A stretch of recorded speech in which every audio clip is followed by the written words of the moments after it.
So we'll be talking about the standard enthalpy of combustion, which is denoted by this delta HC naught. And there are some clues to what this means here itself. The delta H is for enthalpy, C is for combustion, and the naught or the circle here is the standard part. And we know that when we talk of combustion, we're referring to a reaction with oxygen. So what the standard enthalpy of combustion means is that we are calculating the enthalpy per mole or per unit amount when the reactant reacts with oxygen and all the reactants and the products are in their standard states. So let's take an example to understand this better.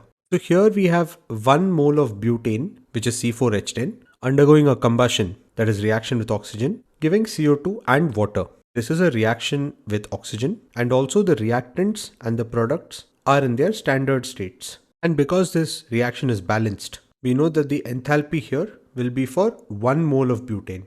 So I can say that the standard enthalpy of combustion for this reaction is minus 2658 kilojoules per mole.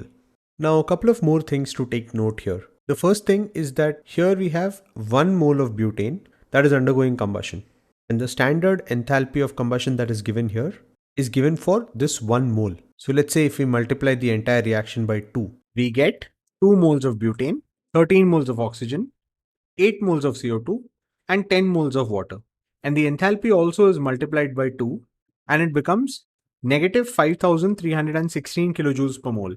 But this enthalpy is not equal to the standard enthalpy of combustion because the standard enthalpy of combustion is defined for 1 mole.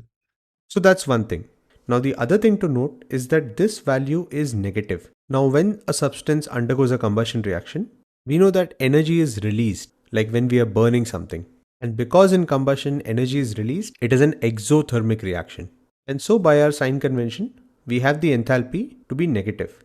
And usually this value is negative, but sometimes like in the case of nitrogen, it can be positive as well because nitrogen does not easily undergo combustion and it only does so at very high temperatures. If we have the data for standard enthalpies of combustion of different substances, one very useful thing we can find out from this data is we can compare different fuels and find out which is better. So let's say I look up the values for methane and hydrogen. Now I want to know which of these is a better fuel. Or in other words, what I want to find out is for the same amount, let's say 1 gram of methane and 1 gram of hydrogen, which of these will release higher energy on combustion. So for the same amount of fuel, the one that releases more energy is a better fuel. And from these values, we know that the energy released in combustion is expressed as kilojoule per mole. So if I divide this whole thing by molar mass, I'm going to write it as, let's say m is the molar mass. This m has units of gram per mole. And so I can get rid of the mole.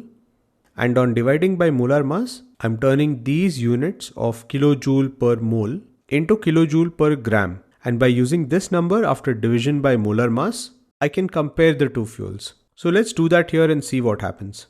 So the molar mass of methane is 16. So I'm going to divide this by 16. And for hydrogen, the molar mass is 2. So I'm going to divide it by 2. So if I calculate this value, I get minus 55.6 kilojoule per gram.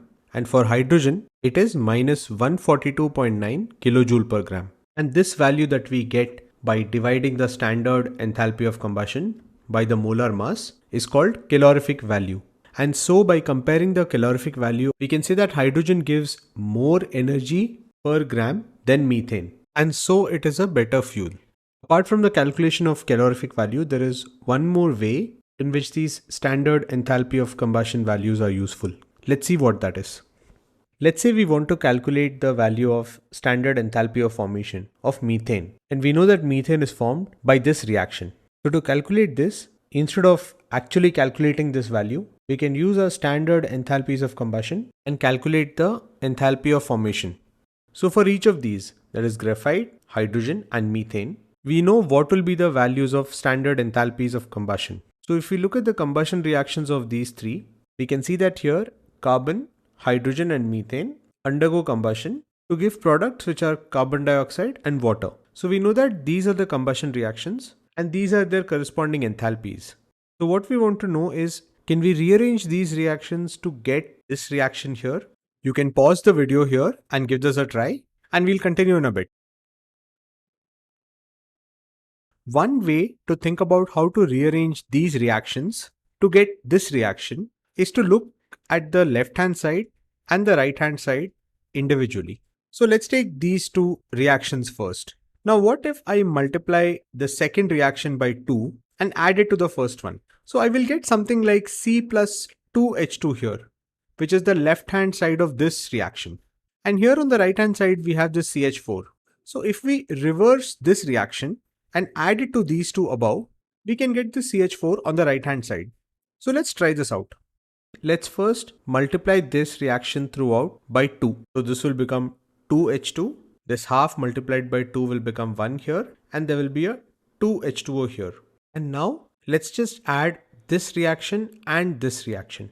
And now that we can see that the products are the same in both of these reactions, let's reverse this combustion reaction for methane and write it down here. So we have, and now if we were to add both of these reactions, so we can strike off whatever occurs on both sides, and what we get by addition is the same reaction for which we wanted to find the enthalpy of formation. So now because of Hess's law, we know that the enthalpy change for this reaction will be equal to the summation of enthalpies of the different steps that we took. So we can write this as the enthalpy of formation is equal to 2 times the standard enthalpy of combustion for hydrogen, because we first multiplied by 2 here, then we added it with this reaction. So we're going to add the standard enthalpy of combustion of graphite, and then because we reversed this reaction and then added it to this sum, we're going to subtract the standard enthalpy of combustion of methane from this. So because these three values are given to us, to find the enthalpy of formation of methane, all we have to do is plug these in. So we have 2 times this value plus this value minus the enthalpy of combustion for methane, which is this value. So if we calculate this, keeping in mind the negative sign here, we get the enthalpy of formation of methane to be minus 74.8 kilojoule per mole.